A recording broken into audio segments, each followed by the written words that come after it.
প্রার্থী ঘোষণা আমি স্থায়ী কমিটির মেম্বার কেন আমার সাথে কেন এই নাচন করা হচ্ছে এই পার্টি আমার সাথে কেন আমার না আরো নেতাদের সাথে মোবাইল প্রার্থী ঘোষণা এই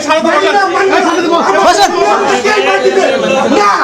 এটা অন্যায় করা হয়েছে কোন প্রার্থীর কার্যক্রম করা হয়েছে মানে হবে না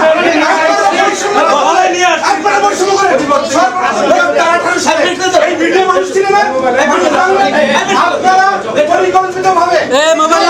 আপনারা পরিকল্পিতভাবে সিরিয়ান নিয়োগকে বলতেছেন আমার কাছে কোনো নেতা কর্মী আসা পর্যন্ত আমার সঙ্গে অন্য মানুষের নামে ঘোষণা হবে আমি যাব না আমার নেতা কর্মী গাজীপুর থেকে আসতেছে আপনারা অবৈধভাবে এই সংগঠনের স্থায়ী কমিটির মেম্বার সর্বপ্রথম গ্রেপ্তার মাহমুদুর রহমান খান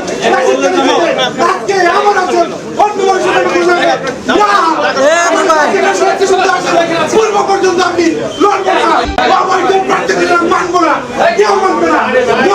আপনার পরিচয় বলে আমার সাথে পরিচয়